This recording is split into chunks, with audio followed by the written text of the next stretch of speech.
Thank you all for coming here on a wintry day like this. We are actually delighted to have with us Dr. Mohan, C. Mohan, who actually is very distinguished scholar, writer, public intellectual, newspaper columnist, and has built quite a bit of institutions over a period of time. And I have known personally Mohan as a graduate student at McGill University, and where he was doing his PhD, I was doing my MPhil. We had the same supervisor, so we are family friends too. He is actually a non-resident distinguished fellow with the Asia Society Policy Institute, but more importantly, during his career, he was in Singapore as the head of the Institute for South Asian Studies, the National University of Singapore. He then went back to India, built the Carnegie India office, their major place. But where he started was the Defense and Institute of Defense Studies and Analysis, which was actually his starting point. He has been also the Henry Kissinger Chair in Foreign Policy and International Relations at the U.S. Library of Congress, and he's published widely several books. And so it's wonderful to have him, kind of a first-time leading Indian scholar or journalist, intellectual coming after all the challenges we have had in the India-Canada relations. Our effort is to understand the emerging geopolitical and other economic challenges that are happening in the Indo-Pacific and beyond, and see what Canada and India can do together, given that they do face some challenges somewhat similar. So we will hear from Mohan first, and then we will listen to Vina Nadjibulla, who is sitting there, who is the Vice President Research and Strategy at the Asia Pacific Foundation. She is actually also a leading activist, a scholar and writer on these subjects, and considerable background on Canadian foreign policy, Canada-Asia relations, and international security. She has worked with the UN headquarters for a period of time, peace-building missions in West and Central Africa. And so she is now working very hard to build Canada's relations with larger Asia-Pacific, including India. And it is wonderful to have her here as well. Then we have Vincent Rigby, who is actually a professor, Slater Family Professor of Practice at the Maxwell School, and he retired from public service Canada after 30 years in a variety of roles. And he was including the Privy Council, Global Affairs, Public Safety, Department of National Defense, and an advisor to the Canadian Prime Minister. So he has a lot of understanding of things happening. And then finally we have Christopher Neal, who also has a journalistic background. He has been a correspondent in various places in Latin America, has been working with the Montreal Gazette, Ottawa Citizen, and worked with World Bank, Global Affairs Canada. He's now the CIC, or the Canadian International Council's Montreal branch secretary. He has also an interest in India, he's visited India before. So it is wonderful to have this team, and we will open up for discussion after our first round. First Mohan will speak, then Vina, and then Vincent and Christopher, and then I will sort of sum it up a little bit if I can, and then we go from there. Thank you all for coming. First we invite C. Mohan.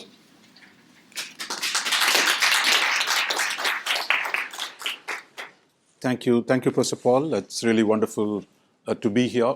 Thank you, Vina, for inviting me to Canada. It's my first visit to Montreal and to McGill, of course. So really delighted to meet so many of you this afternoon. What I thought I'll do is really to just make three broad points, and then we can take the debate from there. I thought I'll say a word about India first, India in the Indo-Pacific, and then the kind of look at some of the challenges being today confronting India and Canada, and probably the way forward. Where do we go from here? First, I think in terms of India's overall geopolitical evolution over the last 30 years, it's really today concentrated in the Indo-Pacific as a region, thanks to the rise of China, thanks to the shift of global economic power and increasingly military power to the Indo-Pacific domain, that most of us see this region as the critical arena for global conflict. Notwithstanding Ukraine and what's happened in Europe, the principal focus will still be in the Indo-Pacific, given the weight of China and the scale of the economic relationships that China has with the rest of the world, including with India. So, how does India fit into this? What I would say is that really India has moved from a post-independence enthusiasm about building a new world in partnership with China. A dream that soured pretty quickly in the 1960s. And post-88, we tried to build a reasonably normal relationship between India and China. That too unraveled over the last decade. Today, I think the conflict between India and China has become acute and I think is quite intense and expresses itself in several forms, in the form of a militarized border where there have been regular tensions. We've had at least 4 major crises over the last decade in 2013, 2014, 2017 and 2020.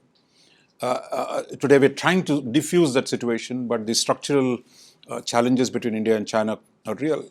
Beyond the boundary set of issues, we also have massive trade deficit with China. India has almost $100 billion annual trade deficit with China. That issue too. And then as neighbors, I think both of us, there is a lot of friction in terms of the relative regional influence. India worries about China's growing influence in South Asia and the Indian Ocean, and India in turn, would like to see playing a larger role in the wider region of East Asia and Southeast Asia. So there is a built-in tension as two large countries with overlapping footprints in the subcontinent.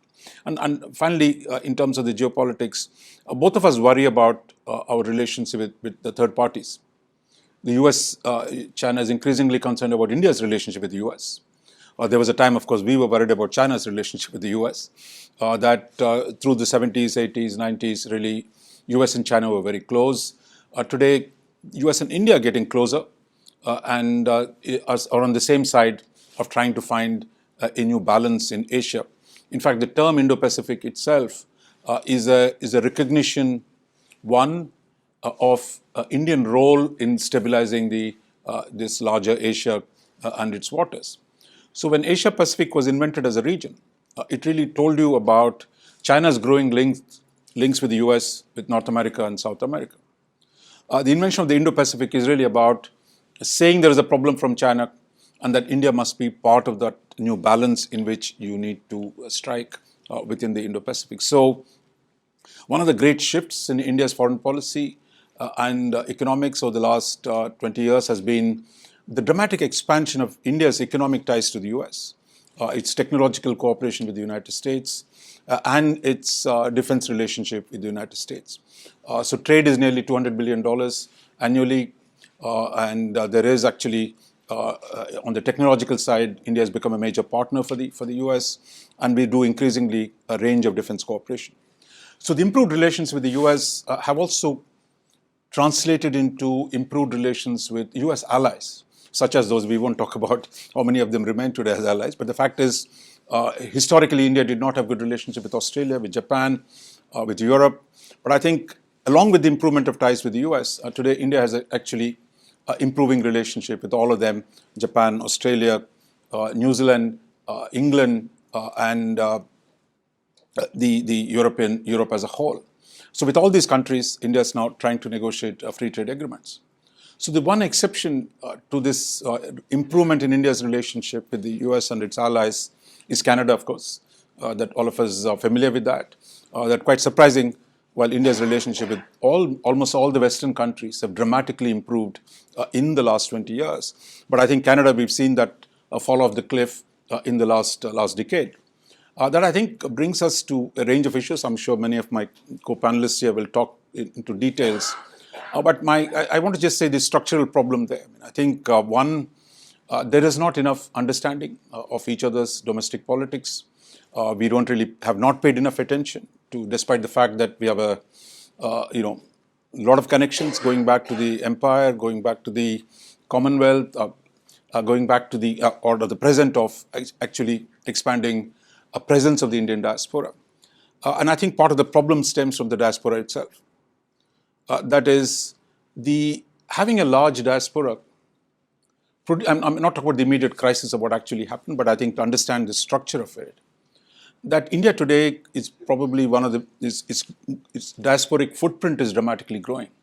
Today there are almost 35 million Indians, or people of Indian origin, or people of Indian citizenship, who are working in other countries, who live in other countries or work in other countries. That is, 35 million is the total. And most of them are concentrated in two regions. Essentially the English-speaking world, the Five Eyes, if you will, US, UK, Australia, Canada, New Zealand. And in the Gulf, which is really a temporary expatriate labor that goes there. But those who go to the English-speaking world, actually, many of them become citizens, live there, become part of these societies.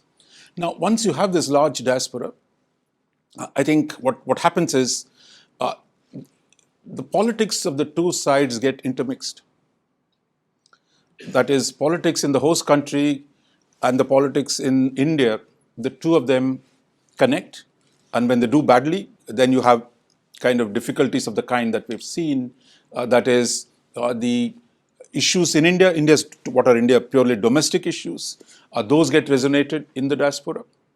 And the retail politics in the host country of the Anglosphere, if you will, of how the politicians deal and react with the issues that the diasporic communities raise. That's again a way of mobilizing diasporas, mobilizing voters in any situation. So there you have actually, in the Canada case, we've seen the acute expression of that one country's politics become the politics of the other country as well. I think it is this structural thing. I think which is really, in many ways, Canada has given us a wake-up call for India and for its friends in the Anglosphere, that we got to manage this reality of the large presence of Indian origin people in a democratic setup, and the contestations within India express themselves within the diaspora, and how we handle this, I think, must be sensitive, must recognize the dangers of actually taking it too far. So therefore, what we've had this crisis, if we want to turn this into a positive outcome, which must be really learn lessons from what's happened, and make sure that our establishments in both understand this complexity, draw red lines in terms of what needs to be done, what should not be done, and there is continuous consultation between the establishments on both sides to prevent this intersection of the politics of the diaspora and of India, intersecting and creating problems for both sides. And I think that's really the policy challenge that has emerged. And my sense is, I'm quite hopeful that despite the intense sentiments in both the capitals, the sentiments are actually very similar. Actually, both sides accuse the other of interfering in their internal affairs, which is both sides accuse the other of violating sovereignty of the other. So I think you have actually a lot of symmetry here. But I think no problem is unresolvable in international politics. We've seen a lot worse conflicts managed. But the important thing is to have that conversation between the establishments and to be able to go back to first principles and say, look, how do we deal with what's happened and how do we go beyond that? My own sense is, as we look ahead, that both sides need to come to engage without any preconditions on what's happened and try and address the issues and to avoid similar outcomes in the future. So therefore, that should be a priority. Second, I would say today we are in the middle of a dramatic turbulence in the global economic order. Therefore, I think as two large economies, two major middle powers, that's India and Canada, cannot let one single issue undermine the possibility for cooperation between themselves. Because today, none of us have the luxury of saying, look, you can completely shut off a G7 economy. If India is the fifth largest economy, Canada is part of the G7, a major source of natural resources. It's a major trading nation. It's a country rich in technologies. So therefore, I think for both of us, we need each other. And I think we need to find a way to work together. My own sense is one way of advancing is really to restore the dialogue on trade and other related issues, even while we address and solve the problems that have emerged in the last decade. Second, I think that we need to, on the technological side, there is potential for much greater cooperation. So once we resume the trade talks, I think that could provide a good confidence-building measure to deal with the rest of the issues. A third issue, I would say, in the Indo-Pacific, I'll conclude with this, Professor Paul, that I think Canada had a great role in setting up the APEC and in constructing this whole Asia-Pacific framework back in the early 1990s. Today, I think Canada has just about entered the debate on Indo-Pacific, but my sense is, given the salience of China, given the growing weight of India, and the centrality of Asian geopolitics, my sense is Canada will have to play a larger role, take more interest in the Indo-Pacific, and I think that will provide a basis for India-US engagement at the geopolitical level. A third issue I think is related to this is really broader maritime dimension. Canada is a major maritime nation with facing both Atlantic and the Pacific and Arctic. So you have three oceans. Some of them are getting more complicated.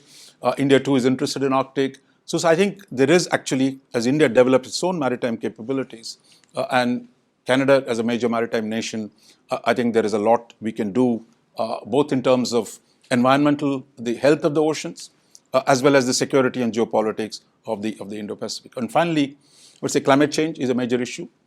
Just because Trump denies there is climate change doesn't mean there is no climate change. I think for us, we have a lot of work to do in preserving some of the advances that we made in the last decade and more.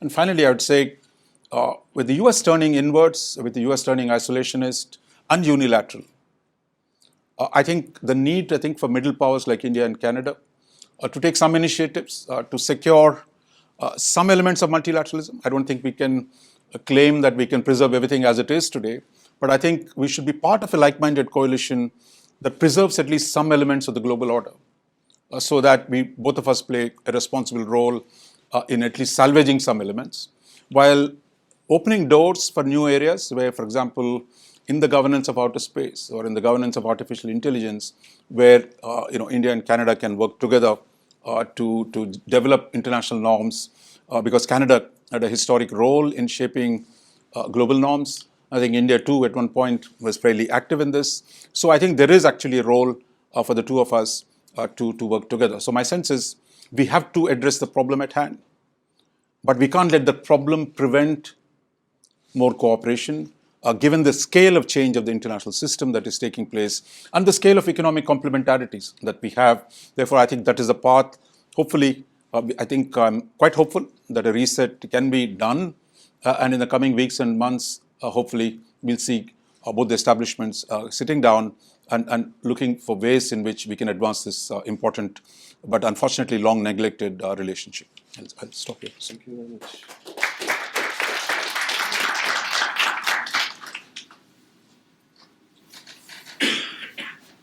Good afternoon, everyone.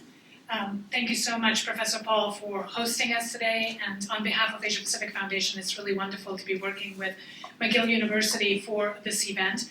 We are thrilled to have Professor Mohan in town, in part because we believe that there's an absolute need to deepen understanding and Asia competence and India competence here in Canada. Professor Mohan ended on the note that this is a long neglected relationship. I think we would agree that the level of understanding, the level of interest in India and Canada still lags that of other countries. When you go to the US or Europe or Australia, there's a lot more concentrated effort both in academia, in business, as well as in government to better understand India, to understand where India is today, a nation of 1.4 billion people, a nation that is the 5th largest economy, but about to be the 3rd largest economy, and obviously an important player, not just in the Indo-Pacific, but also globally.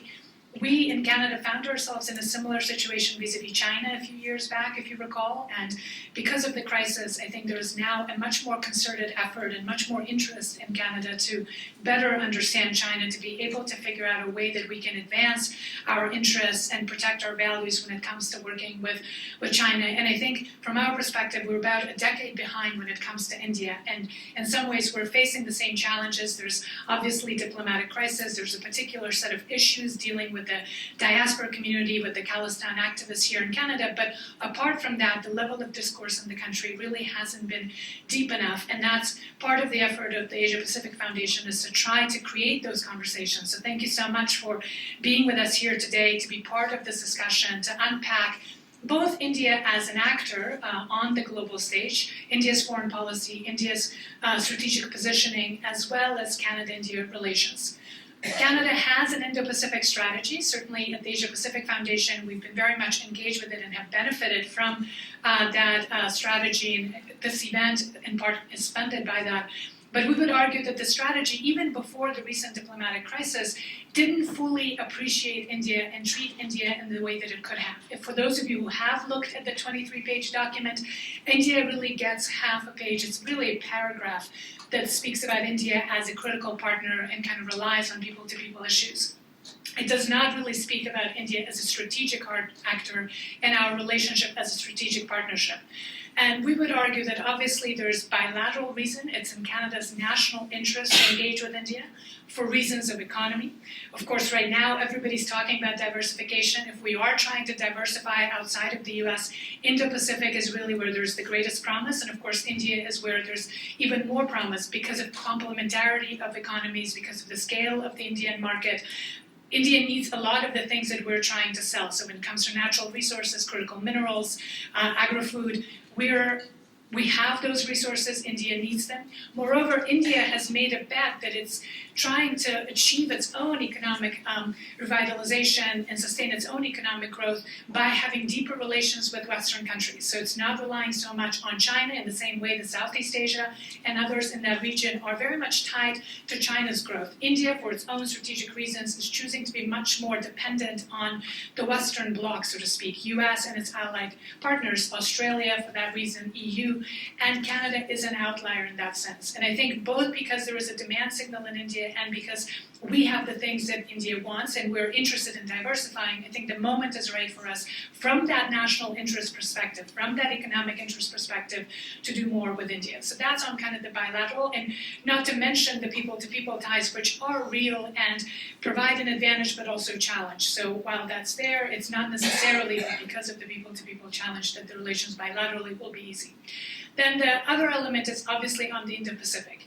If we are trying to be a serious actor in the region, and I think we should be, both because we're a Pacific nation, but also because as a G7 country, as a country that wants to have a footprint in the world, the Indo-Pacific is where the center of gravity will be, both for geopolitics, for economy, for innovation, and for Canada to be a serious player. We can't have an Indo-Pacific strategy without the Indo part of that strategy working. I mean, it's just as simple as that. India is a big player, and we need to have a strategic relationship.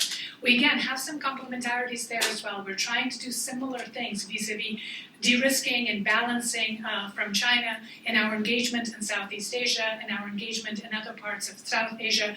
So from a regional perspective, we need to have a lot more connectivity with India. From a regional perspective, we need a lot more connectivity also on maritime issues, as Professor Mohan mentioned. Obviously, India historically had been much more focused on its kind of border issues with Pakistan and other continental issues, but now is much more interested in becoming maritime power and dealing, obviously, with the threats to the Indian Ocean. In Canadian context, we have 3 oceans. We have expertise when it comes to maritime domain awareness, where it comes to maritime security issues, where it comes to maritime law, UNCLOS, and other things. So there's natural complementarities there. India is playing a bigger role. We have something to offer there too. So that's from a regional perspective. And of course, again, I have to mention that in the Western Bloc, we are an outlier when it comes to that kind of strategic engagement. Everybody else, including New Zealand, which is the sort of the smallest partner in the Western Bloc, Prime Minister of New Zealand was just in India last week. They're negotiating an FTA, so we're even sort of kind of lagging from our strategic thinking in that sense. And then the final element is in the current environment where we're seeing the U.S. Reshape everything that we have known about global system, about global economy, about international institutions for the last 80 years. The U.S., President Trump, are in the process of dismantling that, reshaping that, making us question fundamental assumptions, which means for us to be able to have a chance of reshaping, rebuilding something that is much more fit for purpose, we need to engage with actors like India. India is a challenging actor in some ways, but it nonetheless is a democracy. It might be a flawed democracy, but it is a democracy. In fact, if you look at ratings from Freedom House or from the Economist Intelligence Unit, the overall score in terms of democracy for India is just slightly below the US. US is also marked as a flawed democracy. And it's certainly higher than Ukraine, higher than many Eastern European countries. So yes, there are challenges with respect to authoritarianism and strongman rule and all of those things in India, but nonetheless, it's a society that is the largest democracy in the world. It's pluralistic, it's federated, kind of like in Canada, where states have a lot of power. It's not just New Delhi that holds power. So from a perspective of building a new system, a new international order that has pluralism, multiculturalism, multilateralism, human rights, and democracy at its center, there are some things which we can partner with India on. And again, in that part of the world, there are not that many other partners for us to work with when it comes to developing a rules-based order, a new one, not the one that we're currently, or I should say President Trump is currently dismantling, but something that would come after that. So there's a need, again, to partner. So those are 3 big reasons for why we need each other. Both India needs Canada, and Canada needs India, and we need to have a good relationship. Now, we don't currently. It would be fair to say that our diplomatic relations when it comes to government relations are at an all-time low, right? And we had an expulsion of diplomats in a very public way, the kind of crisis that very rarely happens among countries unless they're known to be adversaries, or even in that case, it's hard for me to think of another example recently where we've had that level of public crisis. So, and the reason for that are obviously known, as Professor Mohan mentioned. There are national security concerns on both sides. Canada believes that India was involved in an assassination here on Canadian soil of a Canadian citizen, which is a violation of our sovereignty and, of course, our national security. India believes that for more than 40 years, Canada hasn't taken its national security concerns seriously vis-a-vis separatist movements and extremist movements and terrorist movements and organized crime on our territory. So there's mistrust and mutual accusations on both sides, which need to be addressed and dealt with.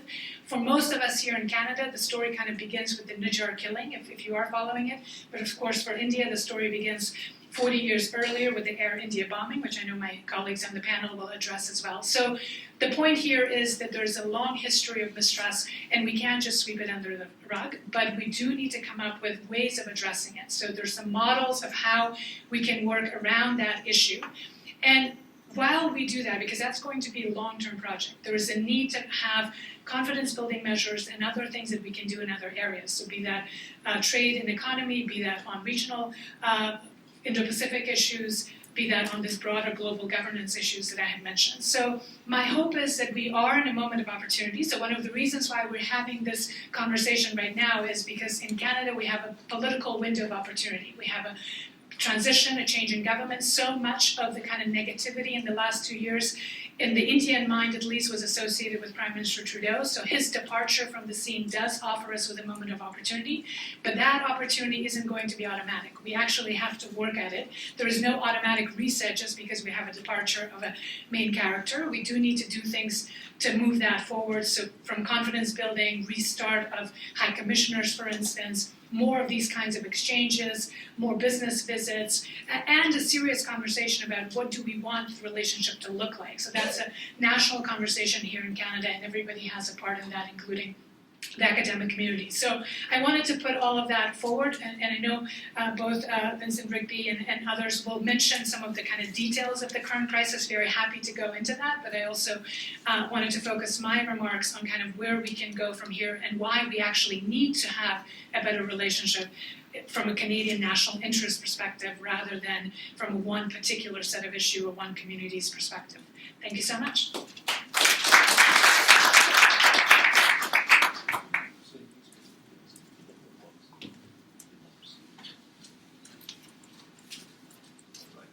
Good afternoon, everybody. First of all, let me thank TV and Vina for pulling together this gathering today. It's really great to be here. It's a great honor. And Dr. Mohan, very much enjoyed your comments, your insights. It was very, very, very informative. So this is about how Canada and India can work together in the Indo-Pacific region. But as I think both Dr. Mohan and Vina indicated, that I think we have to get our own house in order, the two countries, in terms of our bilateral relationship before we can really forge those closer ties in the Indo-Pacific region. And there's no doubt that we've been through a bit of a tough time over the last 5 or 10 years. I would suggest that under the Trudeau government, we've probably reached a nadir in many respects. But I think Vina is 100% right that I'm an historian by training. I look at the history of the relationship, and it is a fraught relationship.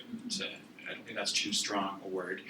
We think about the 1985 Air India bombing, but I mean, I even take it back to the 1970s and the Can-Do reactor and some of the issues over that, and India going nuclear. So there's always been that to and fro, that up and down, the ebb and flow of the relationship. But there's no doubt, I think, that the Air India bombing really was a turning point in the relationship. And the common thread, I think, that's run through the decades since then has been this perception on the Indian side that Canada has not taken Khalistani separatism in Canada or Sikh extremism in Canada seriously enough.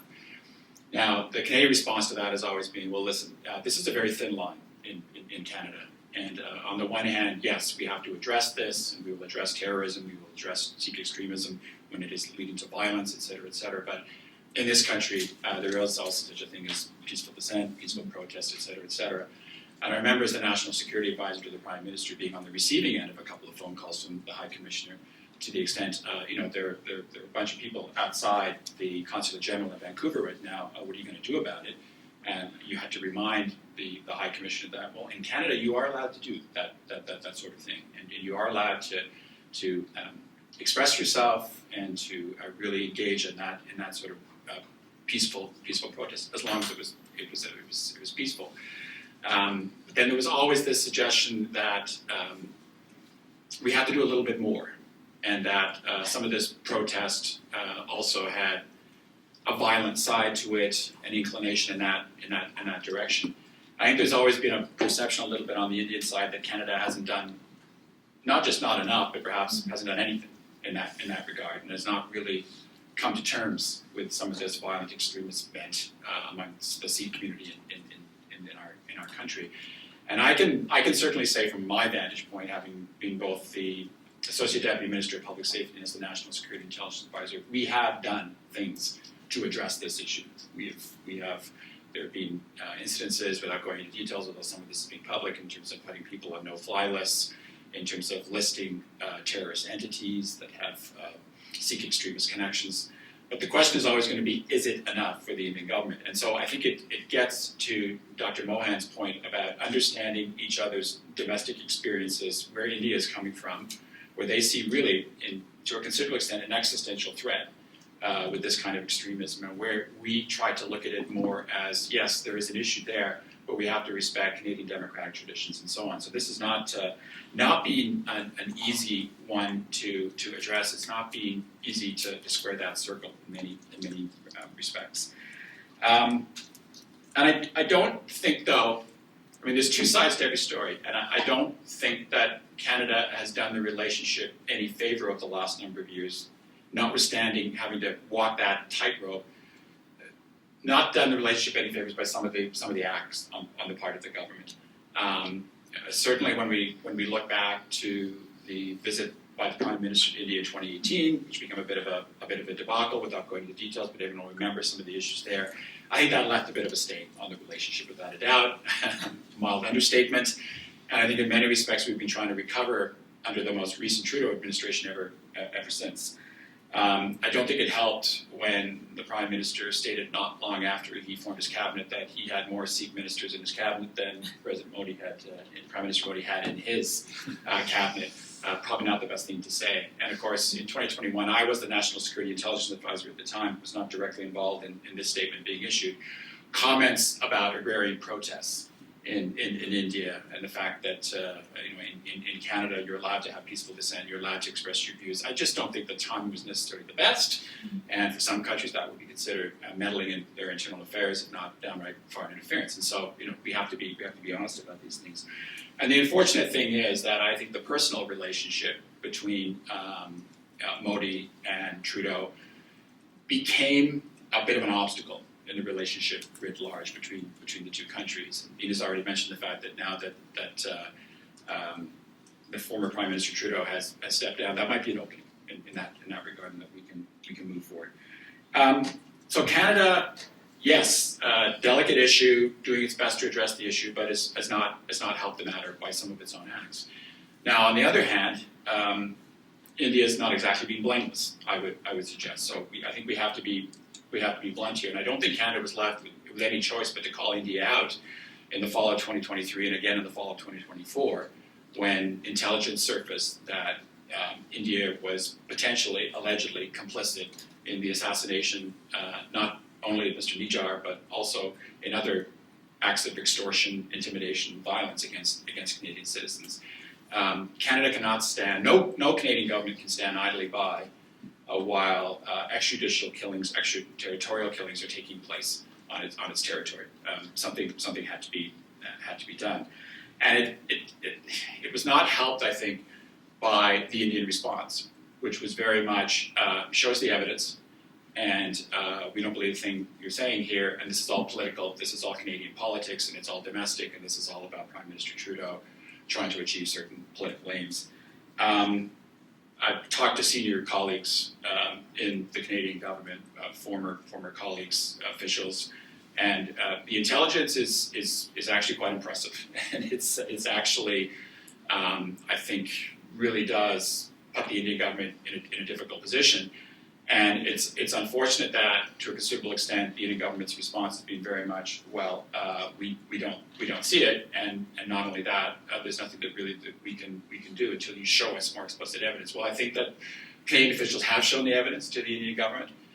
They've gone over to India on several occasions, right up to the level of the National Security Advisor, one of my successors, or both my successors actually, and the head of global affairs, etc.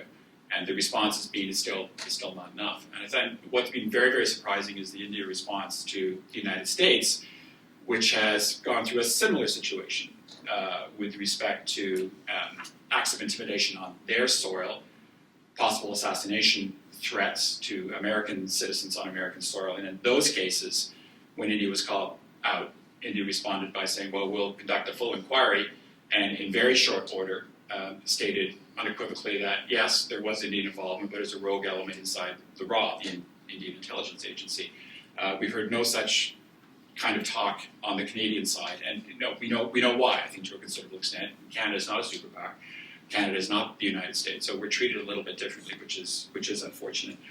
And then on top of all this, we've seen these allegations of foreign interference that have come out of the Hague Commission. We see the front page of the Globe and Mail today. Again, allegations of foreign interference with respect to the election of Pierre Poilievre as the leader of the Conservative Party. We've seen CSIS already come out, the Canadian Security Intelligence Service, recently, and say India could be a threat again with respect to the coming election. So there's that overlay there. But I agree very much with Dr. Mohan that there's two sides to this, and I think Canada's played its part, India's played its part.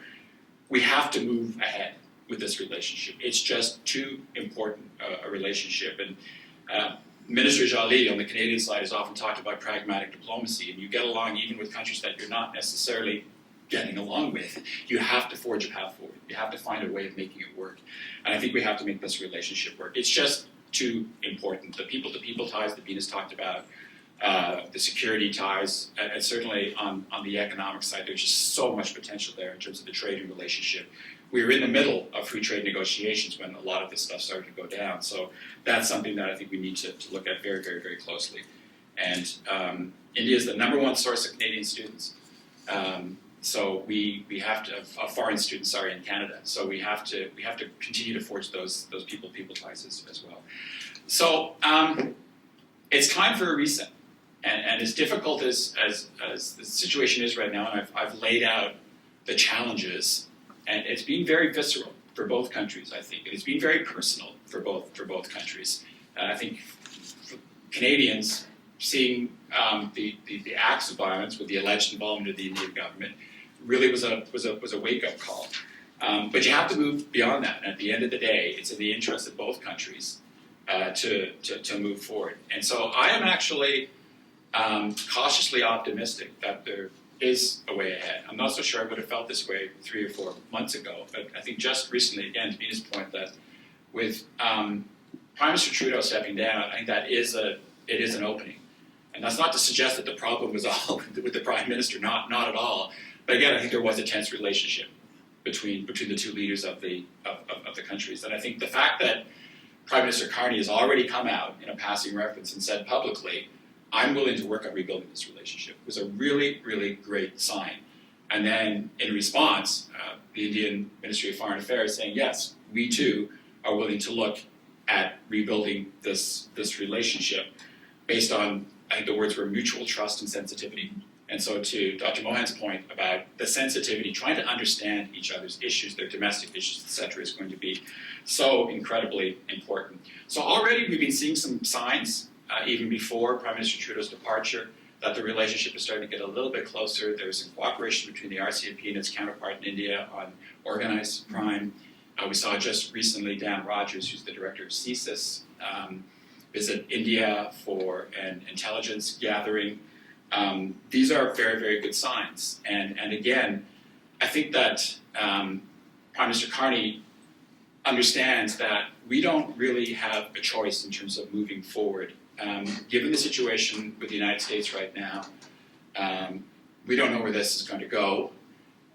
It may well be that 3 or 4 years from now, when President Trump steps aside, hopefully everything's going to go back to the way it was. I'm not so sure. We have to start thinking about diversifying our relationships. And the two obvious regions that we need to look at are the Indo-Pacific region and Europe. And I think with the Indo-Pacific strategy that's there, and where India is such a linchpin in that strategy, that's the logical place to start. Obviously with Europe, we've already heard some soundings coming out of Carney's visit to France and England. There's a lot to be done there, but the potential in the Indo-Pacific region, the fact that we've already forged out a strategy, we've put money behind it, and we've got so much there with India, we can truly, truly, truly build on this. So I hope that we can. But it starts with small, practical steps. And you're not going to rebuild the relationship overnight. But as Vina said, even just restoring our diplomatic relations in the sense of naming high commissioners would be a good start. We've already seen some speculation in the press that people have actually been chosen. I, on the Canadian side, know the individual, and I hope it comes to pass. I think restarting the trade negotiations. Again, so much potential there on the technology side. Great piece written recently by the Asia-Pacific Foundation on critical minerals and what we can do economically with one another. We can really help each other. And then in the short term, the very short term, something as simple as inviting India to the G7 that's going to be held in Canada.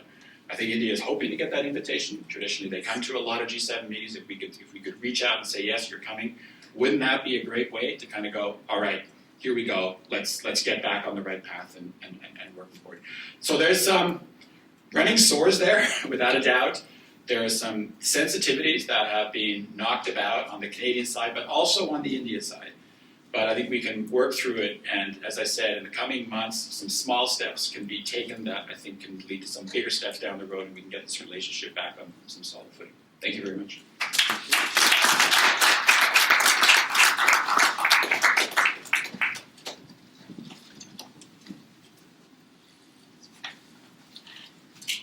Thanks very much, everybody, for coming here, and thanks to the Asia-Pacific Foundation for organizing this whole initiative, and to Professor Paul for hosting us here, and Raja Mohan, jet-lagged, I think, all this week in Canada. Thank you for coming here and sharing your thoughts with us.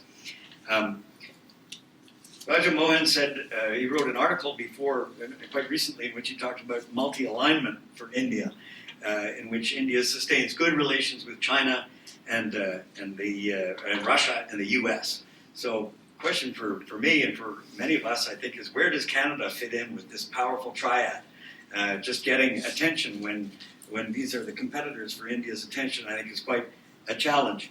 And although trade relations have been sustained since the diplomatic rift that my colleagues have described here, the Canada-India Early Progress Trade Agreement, the EPTA, for which talks were suspended in 2023, which Vince Rigby just mentioned here at the end of his remarks, would set the stage for more rapid trade growth. And again, here there's an APEC paper that was recently produced by Shruti Jhunjhunwala, I think she's here with us today, in which she says that if we got this agreement, then we could move our trade from about $10 billion a year in two-way trade between India and Canada to something more like $23 billion a year in two-way trade, which would certainly be an achievement, especially given the situation we're facing with the United States, where we're looking for other partners, as Vince Rigby has just said. So there is an opportunity, and again, we're repeating each other because these are, I guess, fairly obvious points, perhaps. But there's an opportunity now with Canada about to elect a new government. And whether it's Carney or Poilievre, it's a new face and it's a new regime, and they could make a reset, as has been said. We need to get out of this thorny, messy episode of Canada and the Khalistan Sikh activists. We need to get this out of the way. It's incredibly damaging, as has been said. It's undermining a relationship that has much going for it and that offers both parties great potential at a moment of great geopolitical uncertainty. So, and I'd like to just add a personal note. It's the Air India Flight 182, June 23rd, 1985. Many of you weren't alive then. I'm old enough that I was a reporter at the Ottawa Citizen at that time, and I covered it. Or I covered the fallout that came afterwards, because many of the victims' families were from Ottawa. And I can tell you it was very compelling to interview mostly men who had said goodbye to their wives and children who were going back for a summer visit to India, and they suddenly became widowers, and they'd lost their children overnight, and were all alone and completely devastated and at a loss to what to do with their lives. And to add insult to injury, what happened thereafter was it was the fairly recently elected Mulroney government at that time, and their first move was to send condolences to India, when most of the victims of this tragedy, this terrorist act, were Canadians. And so there was a sort of systemic racism undertone in the whole thing. And then not only that, but the investigation was sloppy and messy, followed thereafter. The RCMP had apparently been warned that to watch Air India flights closely beforehand, but they'd ignored the warning. They hadn't taken them seriously. And even when Canadian citizens were the victims in the end, then there was a police investigation. They actually had arrested Talvinder Singh Parmar, who has been subsequently identified as the mastermind of it, with another person who was involved in the plot, was convicted and has spent most of his life in prison. But they didn't get the main guy, even though they arrested him, but they didn't have enough evidence, they said, and so he was released. He went back to India, and he was later killed there. But the fact is, we dragged our feet, and consistently, for years thereafter, and this came out in an inquiry that was called by Stephen Harper, decades later. It's just unconscionable that we would have been so incompetent in dealing with this.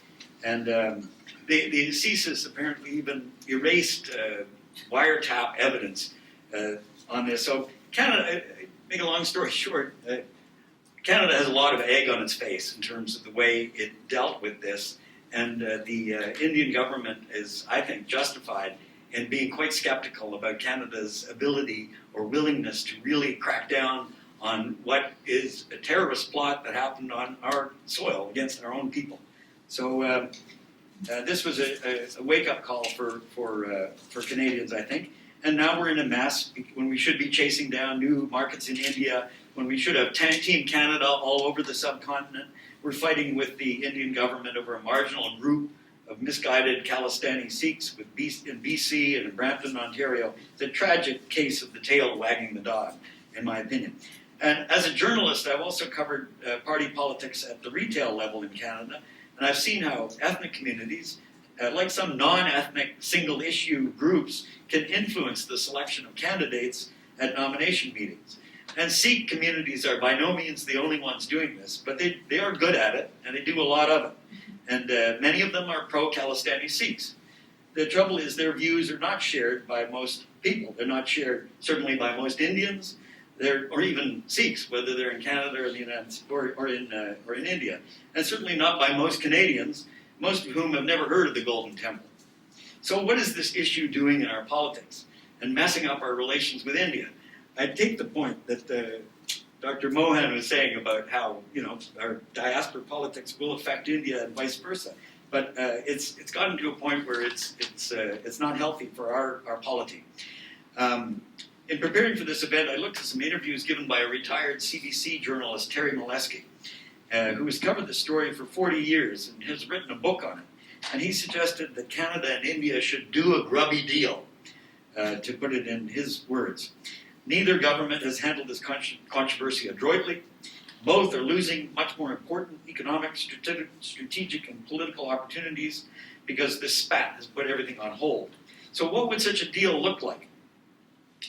Well, he makes suggestions about having the trials pursue in the United States and see what happens. These were the people that were put on trial there, or that are facing charges there, who have connections with Indian intelligence, and see what happens there, and allow the Indians to declare there were rogue elements, which has been mentioned, and then on the Canadian side to distance itself or pledge not to support or not to facilitate separatist movements in India on Canadian soil, and to acknowledge its own failures in the Air India investigation. It's not very elegant, but we're looking for an exit from this impasse.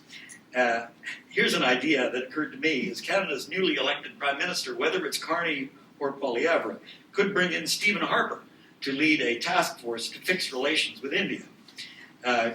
Stephen Harper had a close relationship with Carney when Carney was governor of the Bank of Canada, and so that could be done. And Poilievre, of course, was in Harper's cabinet the last time. So the beauty of this is that Harper and Modi, unlike the relationship with Trudeau, get on very well indeed, with Harper visiting India several times and publicly endorsing Modi's governance. So Harper, I think, could become Canada's Modi whisperer. Our moderator, T.V. Paul, has recently produced a most enlightening book, which I read in preparing for this event. It's called The Unfinished Quest. Yeah, I should show it. The Unfinished Quest, India's Search for Major Power Status from Nehru to Modi. And it really gives you an insightful look at the how things have gone from Nehru to the developmental state and so on, very much influenced by third worldism, should we say, or leading it, inventing it, to Modi, who is a modernizer. It's an interesting combination in Modi. He's using things like yoga and Buddhism at the same time as he pitches himself as a modernizer. It's quite an achievement. But it's a very interesting book, and he assesses India's hard power and soft power areas.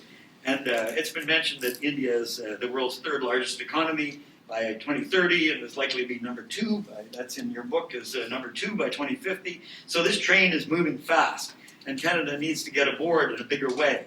I mentioned we do about $10 billion of trade, in two-way trade in goods with India. That's about 1% to 2% of India's total trade.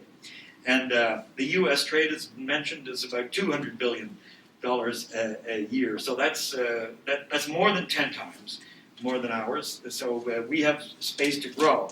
And it's been mentioned in areas where India and Canada could develop better trade relationships, or more trade in oil and coal. Obviously, they're buying from the United States in a big way. We could compete there.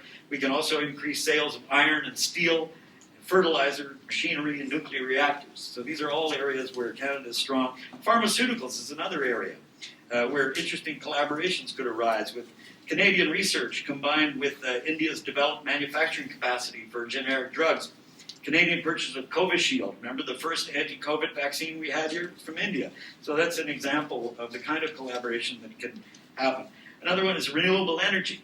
And India is making massive investments under Modi. I was talking about modernizing, but in solar energy and wind, it's really quite impressive. And aerospace collaborations as well cooperation on the space program.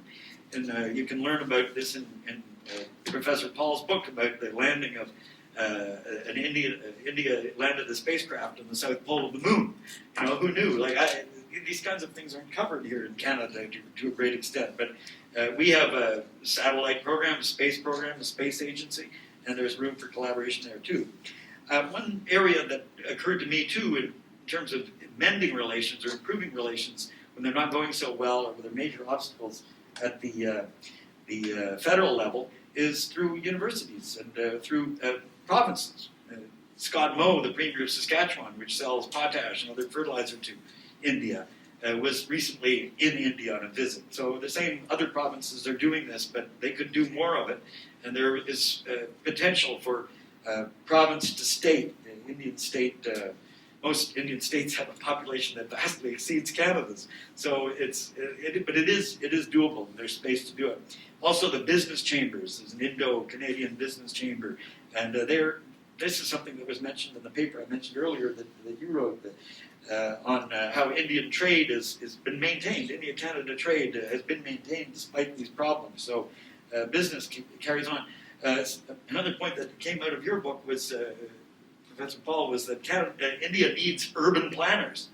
So municipality to municipality collaboration can also, a lot can be done there to help India with planning and infrastructure, and it has some of the most polluted cities on Earth. So there are room for collaboration, and especially the fact that in Canada we have an Indian diaspora of about 2 million people, and that's nearly 5% of our population. And many of them are academics, professionals, researchers in various fields, including science and technology, and also among foreign students. The largest group among the foreign students in Canada are Indians. So this is going to grow. This is going to continue to happen. We need to build on it. We need to get over this. We've all agreed on that, I think. Thanks very much for your attention, and I look forward to questions and comments. Fantastic, Chris. I must say that I didn't bribe him or offer him any royalties for the book. It was his own decision. But anyway, I really like that point you made about making Stephen Harper, who has a real investment on India. For some reason, he really likes India. I've seen him in Delhi at least 5 times. Every time you go, he's there. But he may have some business. But the point I'm trying to say is that, the US-India relations was in really bad shape after the 1998 tests. There was a dialogue between former Foreign Minister of India, Jaswant Singh, and National Security Advisor of Clinton, Strobe Talbot. The Talbot-Jaswant Singh dialogue lasted, I think, 2 years, and Radhamohan definitely was at least involved in some fashion. And that broke the ice, the intellectual ice, and policymakers got a lot of very important understanding. And Talbot wrote a book, which I, by the way, cite in this book, where he acknowledged that we have been unable to understand India or Indian psyche. And I must say that the United States made much of the concessions. It was not India, because India could not. India is the recipient of sanctions, other than giving up nuclear weapons, which it was not willing to. And then, of course, the 2005 nuclear accord, again, partially accommodated India. Canada is yet to accommodate India. Now, I have written this in some. Canada has trouble accepting India as a rising power. Let me be blunt with that. I think that is part of the challenge. It comes out of historical understanding of India as a post-colonial state with a lot of issues. I'm not justifying the Indian alleged violence in Canada, which should never have happened. So I'm going to move away from that and talk a few items, since we have a bit of time, about the Indo-Pacific. I think both of us are facing common challenges. I think Trump's radical revisionism is somewhat unprecedented historically. Yes, we had a revisionist Napoleon to Kaiser Wilhelm to Hitler to whatnot, but usually a power that is at its peak rarely does this kind of destruction of an order that is really helping it in many ways. If the fear is the future, the shadow of the future, yes, one can say, but there are other ways to reestablish your primacy. So that is, and nobody was prepared, and I think both India and Canada are very dependent on the US, not only in economic, but in securities area. And India's rising power aspirations are heavily reliant on the US support. So there is a common interest there. Second, finding partners elsewhere. Canada is talking very seriously about it. And I must say, India has been more successful in that, with this multi-alignment strategy, which may sound, it's not alignment, it is strategic partnerships with different players. And then trying to have a minimum rapprochement with China. India has failed sometimes, but now they are talking more. And so that challenge is common for Canada and India, finding ways to deal with China. But I want to, bring in a bit of my IR thing here, which is the fear that India and Canada, India in particular, about this emerging great power club, or concert as they call it, or condominium. And this is a historical phenomenon, okay, it's not new. It is that great powers really like sphere of influence, because without that, before that was empires, without that, they don't have the kind of aura that they are looking for. So you had the concert system after Napoleonic War, the Versailles peace system, the Yalta, Potsdam, San Francisco arrangement that created the P5, etc. Whereas the secondary states, whether it is middle power or small states, like territorial integrity, sovereignty, sovereign equality. And so periodically great powers accept that, especially in post-war settlements, but their heart is in sphere of influence, okay? As long as you don't challenge them, they will go back to that, and some leaders will come with this kind of idea of re-establishing the sphere or even imperial domain. And so the post-Cold War period gave us all, including India, Canada, some level of agency. In other words, India could play around. That goes to even the Chinese states in South Asia, the Maldives, the Singapore, Sri Lanka, whatnot. And that is being undermined now slowly because of Trump's extensive pressure tactics and the fear that this will generate more opposition from Washington. But I must say that the agency is not going to be gone because Trump does not have that much power as he thinks. I can tell you more about it in a minute.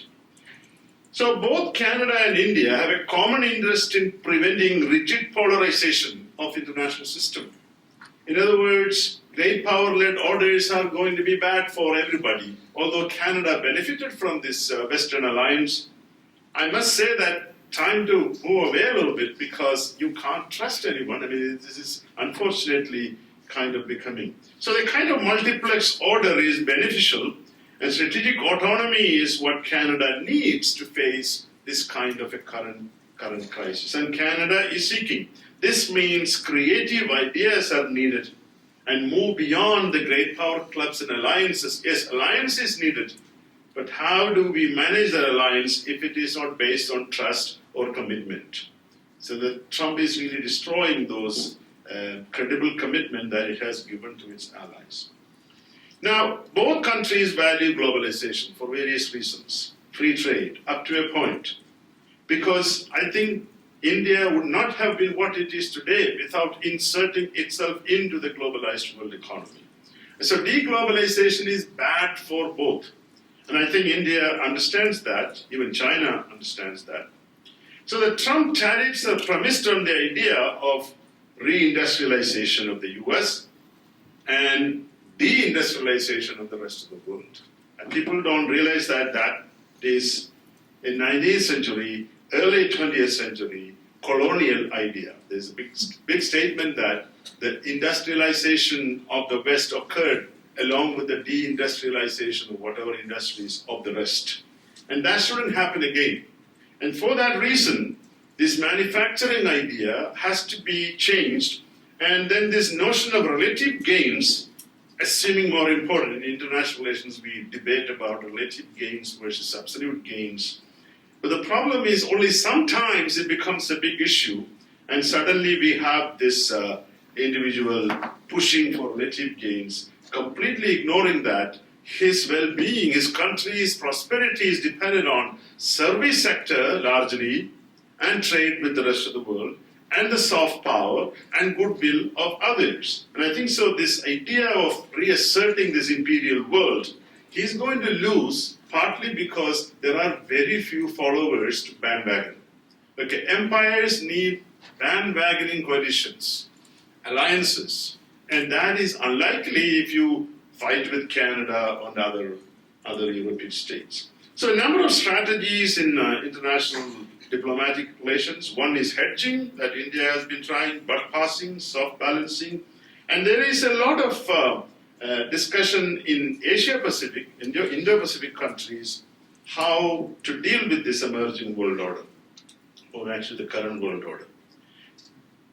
Then again, the issue of China's escalatory tendencies, or what you call border needling. And it is very active in the South China Sea, including threatening some Canadian ships there. The issue is that a Taiwan takeover cannot be ruled out.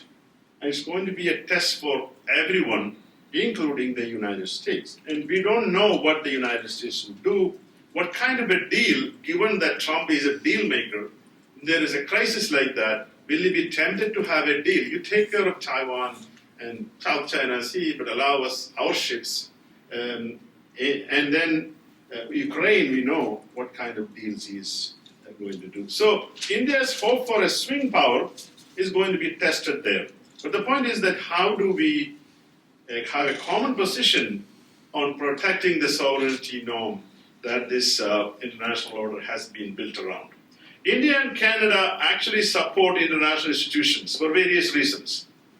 India wants to be a member in many of these clubs, but for Canada it's a liberal norm, but for India it is membership, it is status, it wants to be recognized. And there I think Canada can do something, which is to recognize that India, along with the Brazil, Japan, Germany, all should have a voice in the international institutions. I don't know whether Canada has made any position on this.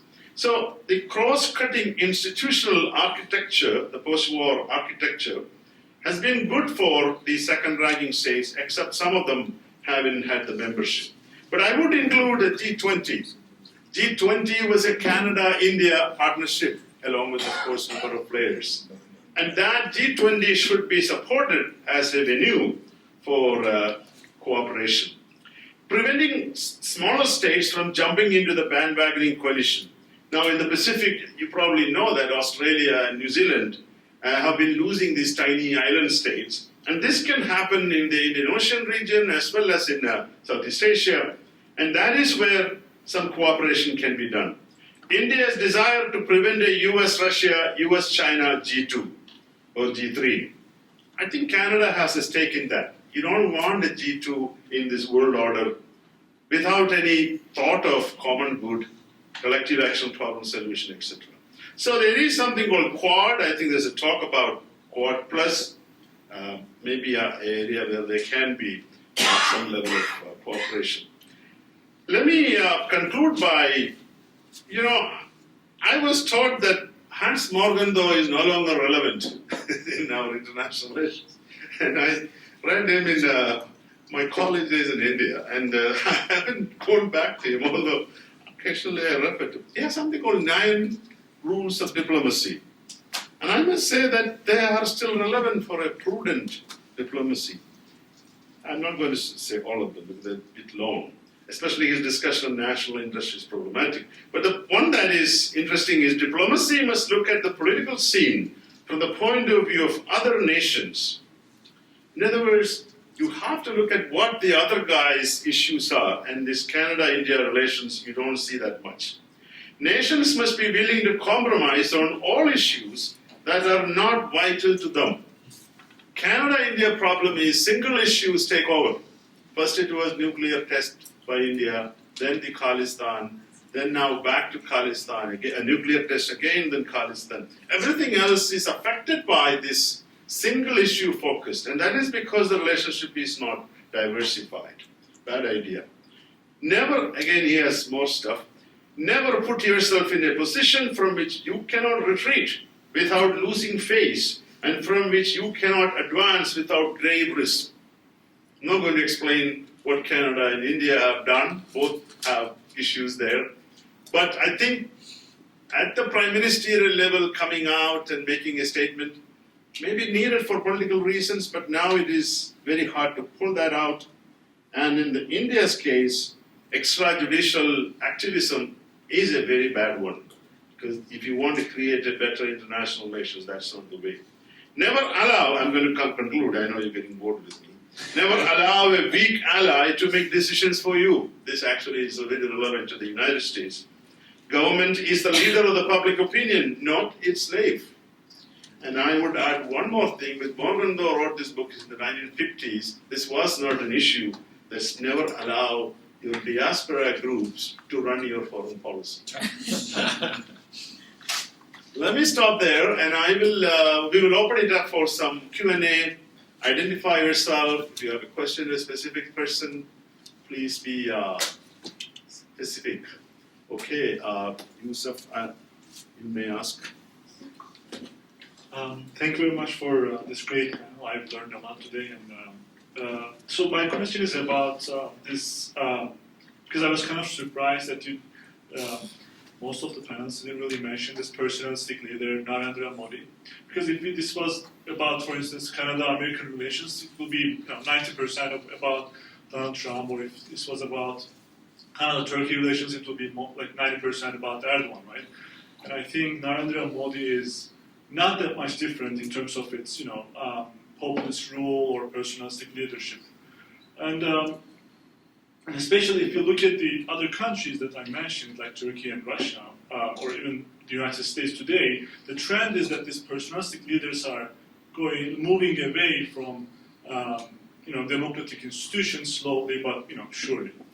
And that's why my question is, and although I don't want to be, really negative about the future of these two countries' relations, maybe if you bring this really powerful leader and what's really happening within India to minorities and what really India is pursuing in its foreign policy as well, do you still think that this is this will be a single issue takeover of the relations between India and Canada, or this undemocratic and personalistic leader might make it even harder? Because I was like, I think the whole discussion should be on Narendra Modi, but I don't really hear that much about this. I guess my question is to Professor Mohan, and if anyone wants to take on this.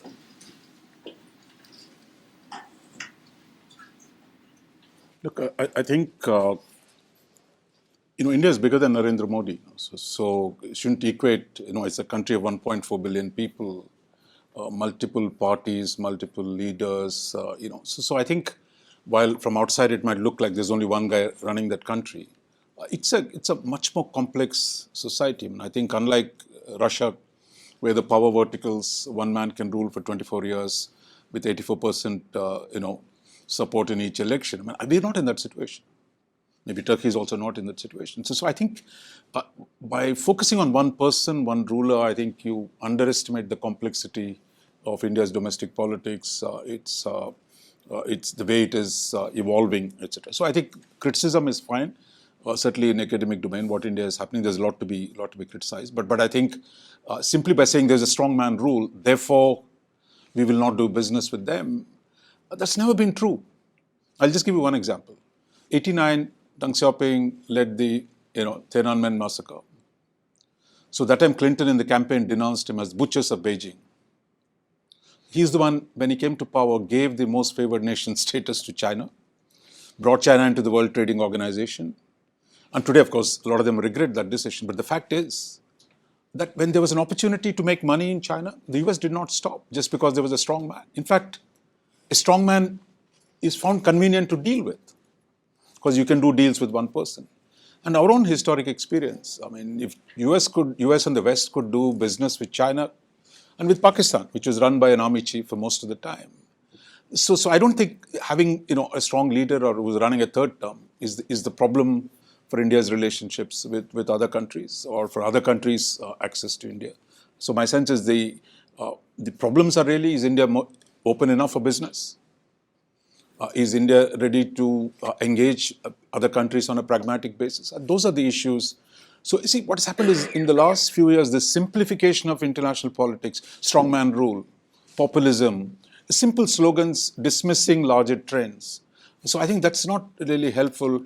Today, if we say MAGA movement, yes, they are populists attacking an elite. They're fighting elitism, what today we'll call the globalists who have a particular viewpoint. That is what is being denounced. So I think that India has seen strong rulers before. It is, but I think the core feature of India as a society full of diversity, of multiple languages, multiple religions, multiple regions, that I think that has not changed. I mean, I don't think Modi or no Modi, that structure is not going to be changed because I think that will endure, and I think that leave room open for engaging. I would also say that is the essential guarantor of Indian democracy, that there is diversity, there are multiple sections within India, and that managing requires a level of consultation and engagement. Anybody else has to add? Yes, please. Just very quickly, because I think it's a fascinating question, the role of personality in global politics right now. And I think we're all very, very focused on Trumps and Modis and Gs and Putins, et cetera, and their role in their country's foreign policies and their domestic policies and how they're interplaying with one another. I think it's all very, very critical, and you have to understand these individuals. But I totally agree with what Professor Mohan has said, is that at the end of the day, yes, leaders lead public opinion, but they also reflect public opinion. They reflect broader patterns. And I think we're seeing this right now in the case of Canada and Trump. I mean, I was saying before Trump is elected that whether he's elected or not, we're going to have issues with the United States. We're going to have issues about defense spending. We're going to have issues about how we are contributing to broader global initiatives. We've got to step up. And, some of the things that Trump is saying now were being said by the Biden administration just a lot more diplomatically and with a lot more, the tone was a little more pleasant, to put it mildly. But this is why I also say that people who believe that when Trump leaves, everything's going to go back to normal. I don't believe that. I don't think things are going to go back to normal. I mean, he is extreme. There's no doubt about it. And he says some crazy stuff. And as a leader, we've got to be very, very cautious in how we deal with him. But he is also a reflector of broader populist trends within the United States. And a lot of the issues that he's raising have been there for a long, long, long, long time. So I'm a great believer. I'm an historian by training. I'm a great believer in the role of personality and the role of individuals in making history and so on and so forth. But they also reflect broader patterns of behavior and their nation's broader national interests. And I think you got to move beyond that. And that was my point about Modi and Trudeau, that the personal relationship was not great, just like the personal relationship between Trump and Trudeau was not great. But at a certain point, you've got to move beyond personalities, and you've got to both deal in the world of national interests and what's best for your country and making it work. And I'm hoping that in the case of India and Canada, that's going to be what drives this forward. Get beyond the emotions, and as I said earlier, there are a lot of emotions on the Canadian side about what the Indians may or may not have done. But you've got to make this work. And so, again, pragmatic diplomacy, here's a perfect opportunity to put pragmatic diplomacy into play. Maybe just to add a couple of words. You're absolutely right that in our presentations we did not focus on Prime Minister Modi, and certainly from my perspective and some of the reporting that we've been doing at Asia-Pacific Foundation, that's very much intentional, because I think a lot of the narrative has been quite simplified in our discourse around India, where we do focus on Prime Minister Modi and his policies, and it's easier to do because of that whole big man sort of politics that we're talking about. But there's a tremendous difference between China and Russia and the consolidation of power that exists around Putin, around Xi Jinping, and Modi. Even if you just look at the data point of last year's election in 2024, right? I mean, we saw a trend of a reversal. As BJP party lost its majority, now has to govern as a coalition. If you look at India, it is a federated system where states are governed by parties that are not BJP, right, and that are very much different from the center. So yes, there's definitely authoritarian tendencies, there's definitely ethno-nationalism on the rise, there's definitely violations of minorities, but to speak about it as a similar regime type as what is happening in Turkey, or what's happening in Russia, what's happening in China would be an oversimplification. So that's partly why we're speaking of India as much bigger than just one person or one party rule. And in the case of Canada, the focus had really been on our relationship. And yes, while Prime Minister Modi and Prime Minister Trudeau didn't have a good relationship, the point that we're trying to make is there's at least 40 years, if not longer, history of relations that have gone up and down and have not fully taken advantage of the potential that exists in the relationship.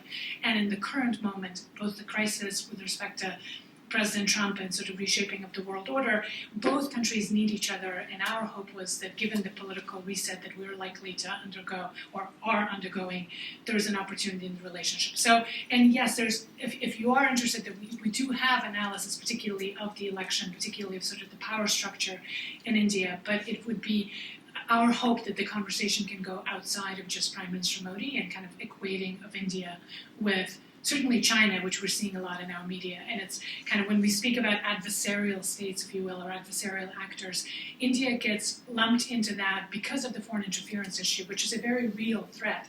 But beyond that, it's a very different ballgame. Yeah, I just wanted to add, I think it's a fair point that you raised that Modi is often lumped in with the other populist leaders, illiberal populists around the world, Erdogan and Trump. I mean, the non plus ultra of that group. But I think he's very different, just in observing the way he is, he operates is very different from Trump, certainly, and from the others. I think he's a much more sophisticated player in many ways. And one thing that struck me when he was first elected, I was in the last years working at the World Bank, and I worked as the communications manager for the energy department of the World Bank. There were a lot of Indians who were my colleagues, just a coincidence. But I thought it was striking how proud they were and how happy they were that he'd been elected, because he was a modernizer who got the world, who understood, how to operate in the world. And I think we've seen that, that yeah, he's illiberal in some ways, and he plays on divisions and ethnic divisions. And that's not a good thing. It creates problems. But looking at his governance, he's lost some popularity. But he's been someone who's able to make some coalitions with the other parties that he's working with now in India. And also, I'm struck by how he operates within the G20. Some of the points you were just making in your last remarks, TV, about how you can't alienate your friends. And he's not, he's traveling in the region in India and visiting the neighboring countries more than previous Indian prime ministers have done. And, he hugs also. He hugs people. Yeah, I didn't know that. So does Putin, which should But I just think he's a much more sophisticated player who, in his governance, has demonstrated that he's not exactly, he's kind of outside the other liberal group. I see, yes, Eric, and then the gentleman here, I'm coming around, yes. Eric Uhilda, by the way, is a colleague of ours, political science, also a visiting fellow of the Asia-Pacific Foundation. John MacArthur Fellow, yes. Thank you, TV, and thank you to this panel for this very insightful discussion. I just want to take the question of Canada-India relations and India more generally from a different angle. I work in Southeast Asia, and in listening to your comments and thinking of Southeast Asia and ASEAN, my question is this: in terms of India's role in the global world and improving relations with Canada, is there an opportunity for India in terms of raising its profile, in terms of better diplomatic relations with the wider world, with Canada, in terms of acting as an interlocutor or some kind of diplomatic force in a major crisis in Southeast Asia? And I'm thinking in particular of Myanmar, in this 4-year civil war that has been going on, and of the inability of ASEAN as an organization, as well as of Thailand, trying to do this but on its own initiative, given the effect the Myanmar civil war has had on the border with Thailand. And Thailand has convened meetings of countries that border Myanmar. Is there any possibility that India has an interest, a capacity diplomatically to work on this issue and in the process raise its profile globally? Look, I think very few people have succeeded in intervening in Myanmar and making them really come to a settlement. And I think the crisis today in Myanmar, I mean, I think you'll know better than me, is so deep, where the central government is losing control over much of northern Burma. The insurgent groups have dramatically succeeded in gaining territory. So I think it was never fully integrated, the northern region, I mean, with the heartland or the Burman region in the south. So I think that crisis is very, very deep within Burma. Second, a problem for any Indian role is because what happens in the northern Burma immediately affects India. We have ethnic kin living on both sides of the border. Already you have actually a lot of migration that is taking place from one side to the other, from Burma into India. We have one of the states in Mizoram, which is actually fully in solidarity with the dissident groups in Burma. So I think it's really quite a complex situation on the ground.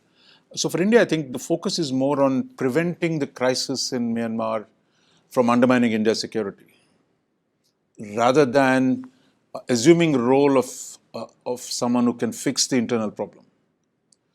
For example, Indonesia, which has tried very hard to lay down a certain set of principles, has not really, I mean, they don't take ASEAN seriously. The Burmese, they have special relationship with Thailand, where Thailand is also a country that has a border, long land border. And then we have the Chinese from the north, who have actually direct role in what goes on. So for the three neighbors, that is India, China, and Thailand, the focus is on actually preventing the turbulence from affecting you. So their ability to mediate, I think Chinese have done some mediation, but now you see Myanmar is going to Moscow to get a third party balancing out Western pressure on human rights.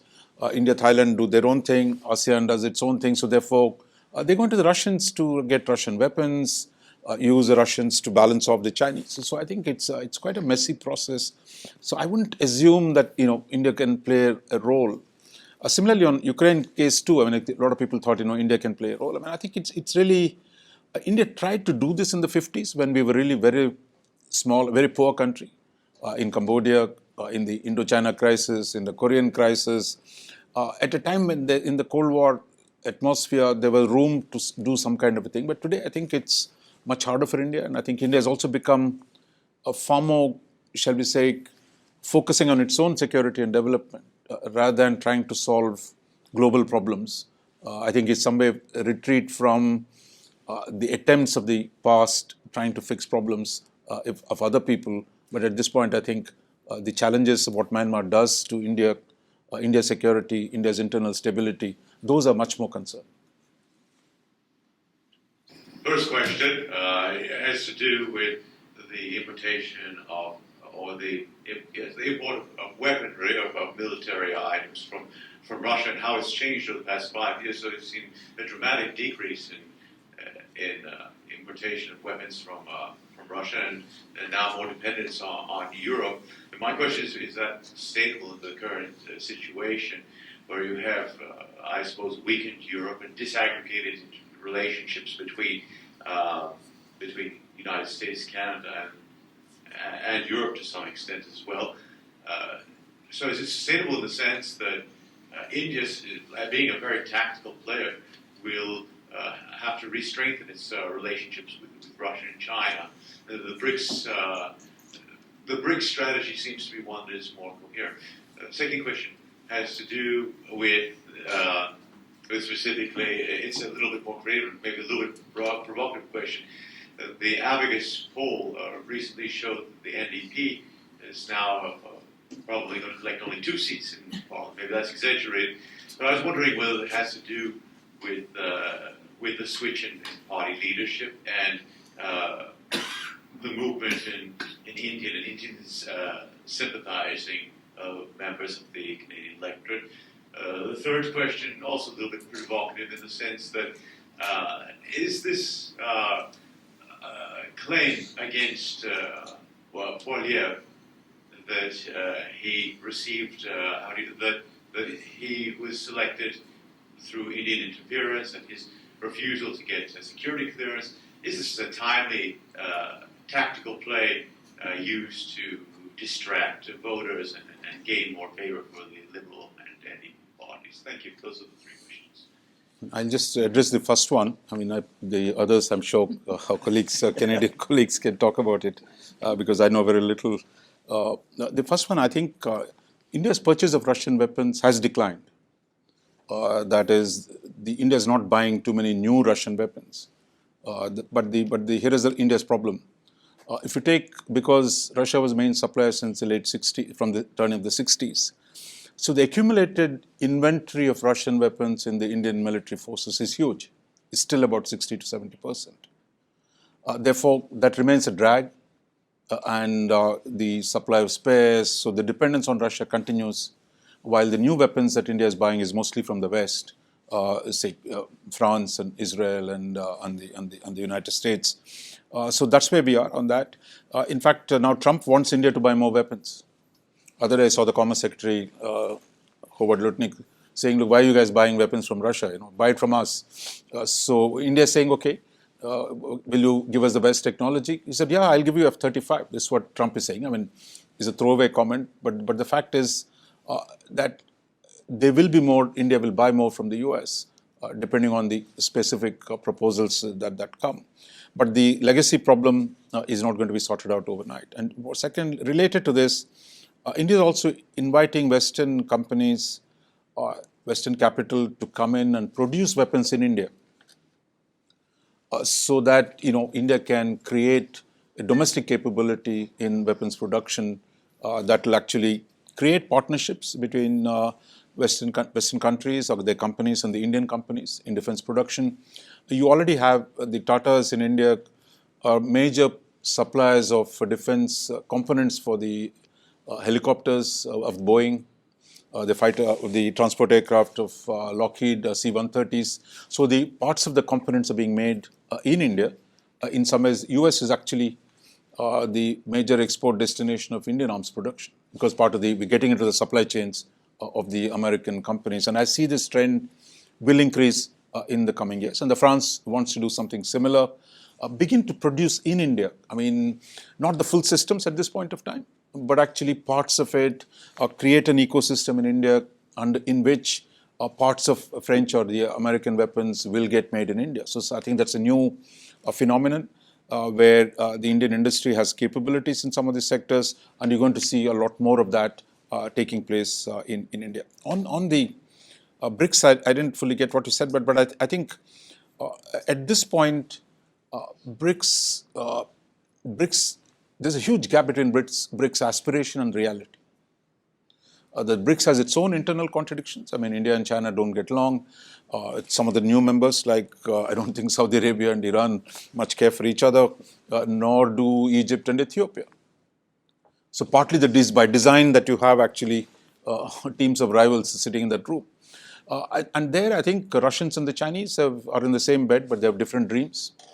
For China, this is about largely globalizing Chinese economy, creating conditions where you mobilize the rest of the world to come in and behind the Chinese financial and the technological leadership, which I don't think India would want to do that in a fundamental way.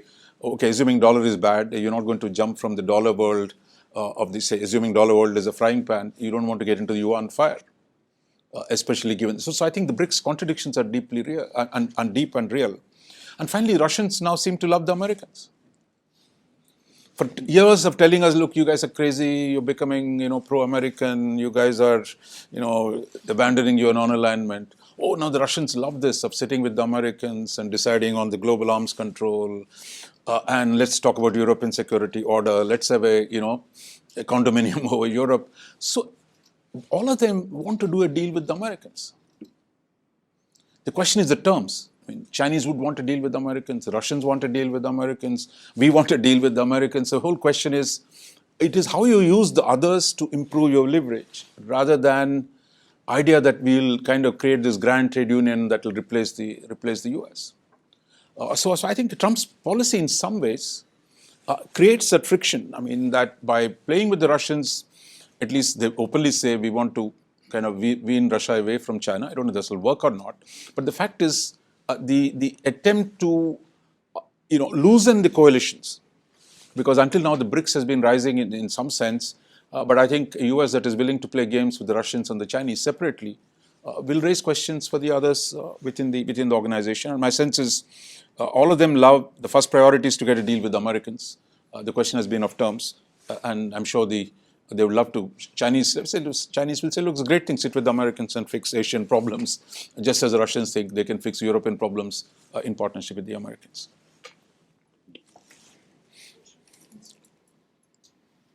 Maybe just a couple of points on the Polyev story. So on the one hand, this was no great surprise because the Ho Commission came out and basically identified India as the second greatest perpetrator of foreign interference after China. So this didn't shock me to any great extent. India engages in this kind of activity. It's been known for a while.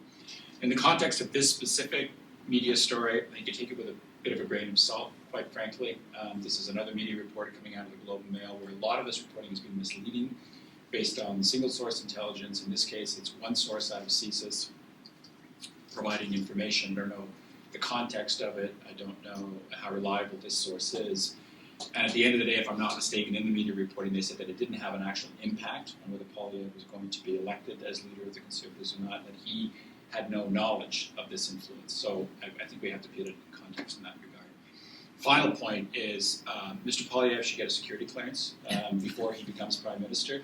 He should have gotten it long ago. It's egregious, quite frankly, and for him to keep on saying, I don't want it because I don't want to be influenced by the Liberal government, is just silly. And just to clarify your point on NDP, I don't think it has anything to do with India. To my understanding, it's basically collapse of the NDP vote has to do very much with President Trump and the way Canadian electorate is responding to that threat. So in flocking to a steady hand, in this case, Mark Carney's hand, Prime Minister Carney's hand. So I don't think we can be reading an India angle into the NDP vote in the current context. On the Polyev, I think I very much would agree that it's something that we should be looking at the Oak report, which did speak about the vulnerabilities, especially in the leadership race, as well as the both from the Conservatives as well as Liberal and NDP. So, and the timing of the story in terms of your speculation, can't really speak to that, but very much agree and second what Vincent Rigby just mentioned on the need to see that in context. If you are interested in the issue, then Justice Oak's report is comprehensive and covers this particular topic along with everything else that India, Iran, Russia, China, and other actors have been doing on foreign interference. There's a question there, and then I'm going to come to this side. Yes. Yes. First of all, thank you so much for your insights. And my question has to do with IR and what you spoke about India and Canada reconciling. So, is there going to be a distinction between business as usual in this globalized world where even when relationships between countries sour, trade does not stop, or perhaps on some front or the other, they don't stop interacting with each other. So, what sort of steps can either side take in order to reconcile or do something to fix whatever has gotten bad between them? Because a lot of what you spoke about sounded as business as usual in trade and exchanging, intelligence of sorts, because that has happened even when things have been bad. So what would be reconciliation versus just going about it as normal? Thank you. Because you are the best person. Well, I mentioned in my remarks the trade talks, that this needs to get going again. But I think that a lot of the questions that you've raised was addressed in all of our presentations to some extent. Was yes, a lot of the trade continues, but it could grow. We need we need a step change in growth, especially given what we're facing with the United States. And India offers an opportunity, and the conditions are there. I suggested working more through the provinces and the India-Canada Business Council. There's a couple of them, chambers of commerce and so on, and also university-to-university collaboration. This is something that India doesn't have strong. It has the Indian Institute for Technology and so on, but it can't meet the demand, and it can't meet its needs with the universities it has, and that's why it has so many foreign students. We're going to study in places like McGill University, for example. McGill University and other Canadian universities could up their collaboration with Indian universities to help them turn that around. That's an area, and then there's lots of crossovers between universities and the private sector, and that's something else that traditionally India has not had the same kind of connections between its private sector and the universities, which are more public sector oriented. So that's, I think, a space where they could maybe learn and strengthen their private sector area. A lot of this is actually covered in your book, TV, on how from Nehru's time, that very much the state-driven model has moved now to, when I say Modi is a modernizer, well, he's a private sector-oriented guy.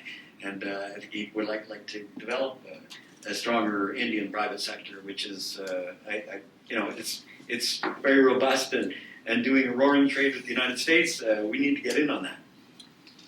I think we covered quite a bit, but Vincent, just want to make a couple of points, and I think all of us played on this theme of it takes two to tango, and both countries are to blame to a certain extent for the state of the relationship right now. Whether Canada's been taking Sikh extremism on its own territory seriously enough, the Indian reaction and so on. But I want to be absolutely clear here that if we are to believe what the Canadian government is saying with respect to Indian complicity in the assassination of a Canadian citizen on Canadian territory, that is a huge, huge, huge deal. That is basically in violation of international law, and that is a huge infringement on Canadian sovereignty. So it's a big, big deal. And so in terms of going back to business as usual, it's going to take time. And so without a doubt, I cited some of the examples of where Canada probably could have behaved a little bit better. Canada could have done perhaps a little bit more. But when you assassinate a citizen of another country on their own territory, it's a big deal. So this is going to take time. I've mentioned some of the baby steps that could be taken just in terms of naming some high commissioners. We've seen some baby steps already where the relationship is starting to kick back in already in terms of police cooperation on organized crime and things like that. If we could invite India to the G7, that would be a step in the right direction. But you're not going to flip a switch and have this return completely to normal overnight. It'll take a while because this was a big deal. What has happened? There was a question from here. Yes, introduce yourself, please. Hi, sure. So my question is I think there's a lot of questions about the role of Indian diaspora in Canada and how it has been sort of a double-edged sword also. And so the question is does the between people to people connection both in India and Canada, is that an important aspect in improving the relation, and how can we actually improve that part? And especially one is just like this, the Khalistani issue on the both side. But in general, also, among Canadians, a lot of the general affordability crisis has been pushed on the migrants and immigrants and largely to Indian immigrants and so is that a critical role, or is that something would come secondary once the relationships are improved? We'll take one more question from Suo, who is actually a graduate student of ours and also the lead person handling the South Asia desk at the Asia Pacific Foundation. Thank you.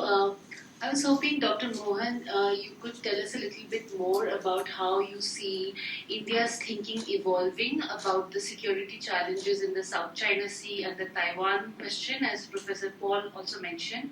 So moving forward, how do you see India reacting to the escalating tensions in that region? Yeah, I think on the diaspora issue, I think what I mentioned, when you have a large community of one country in another country, and it is a double-edged sword in a sense, they can be bridge. We use the phrase in India, as a living bridge, Indian diaspora as it is growing across mostly in the West and especially in the English-speaking world. But it also can be a problem, as I said, look, one country's domestic politics becomes the other country's domestic politics as well.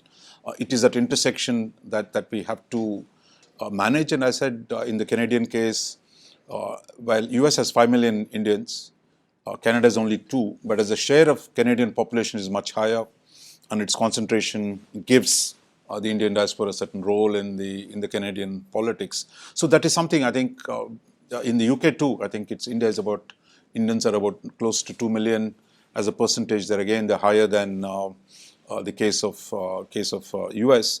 Similarly, in New Zealand and Australia, you see actually the Indian population climbing pretty rapidly, and already you see Indian representation in the New Zealand Parliament has gone up. It is going up in the Australian Parliament.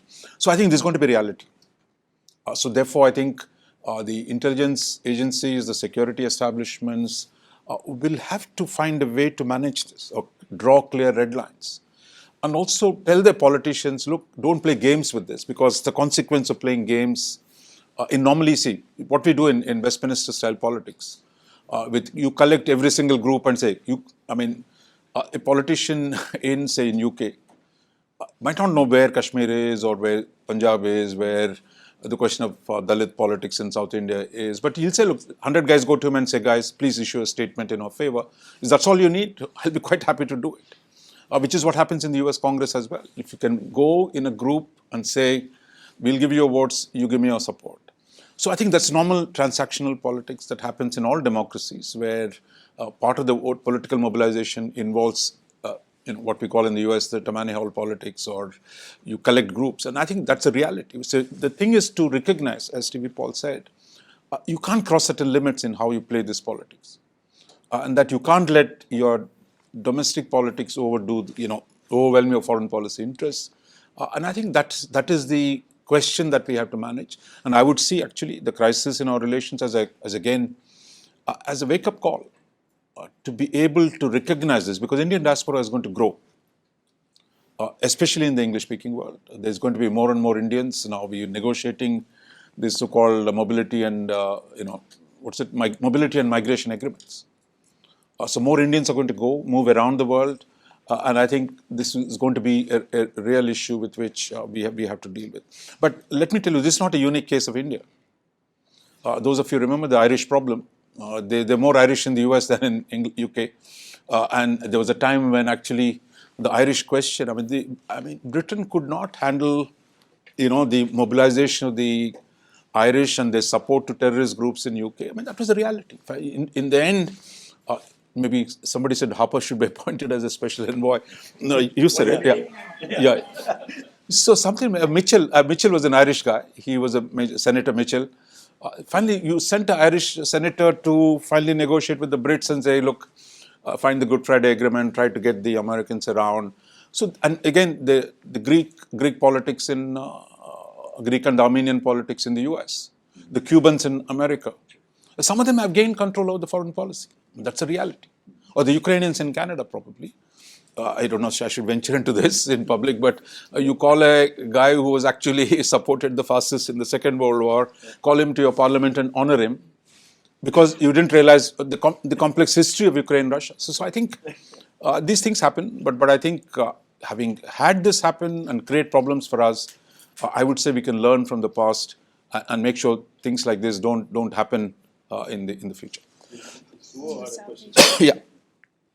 Look, I think on the question of South China Sea, for India, most of the trade goes through, all the trade with Asia goes through South China Sea.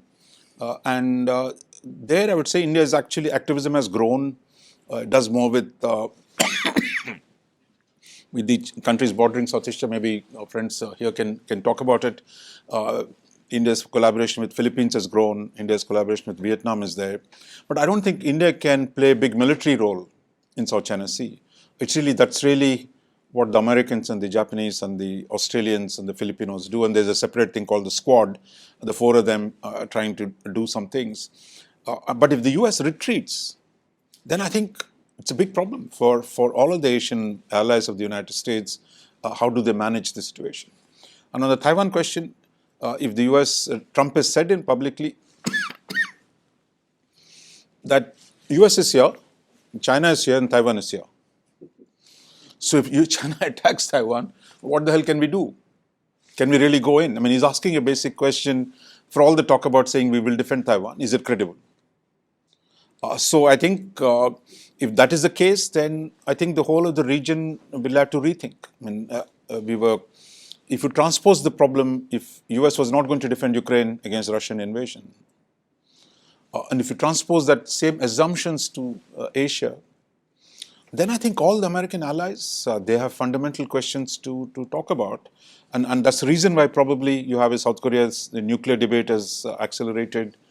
Japan, there is a nuclear debate. So in the end, how this plays out will be quite interesting. But at this point, the US is saying both the things. I mean, on the one hand, if you read the joint statements between Trump and Modi or Trump and Ishibak, they're really repeating many of the standard formulations that came into the Biden administration. They said, look, AUKUS is important. They're saying Quad is important. They're saying trilateral cooperation between Japan, US, and South Korea is important. But then you have Trump himself says, look, we need to deal with the Chinese. Or you have this new guy called Elbridge Colby who's saying, Taiwan is not an existential threat to the question for the United States.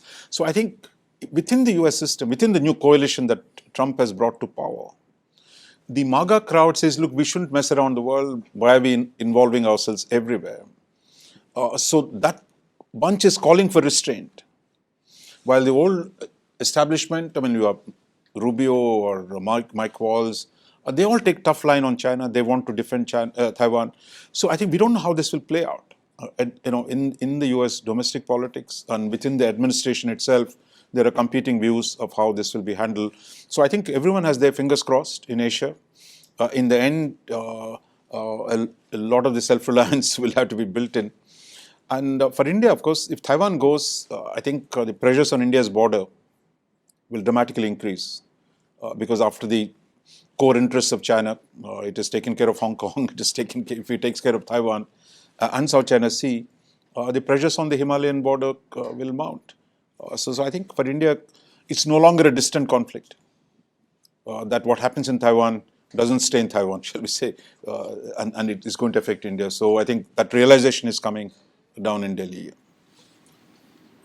We are very near our 5 o'clock deadline, so thank you all for coming. There's some great cookies and coffee out there. Please eat as much as you can. We are double supplied today, thanks to Yusuf's ordering. So, thank you all. Wonderful. And this will be on YouTube from Asia Pacific Foundation, and you can watch at home once again to learn more about our region in India and Canada. Thank you.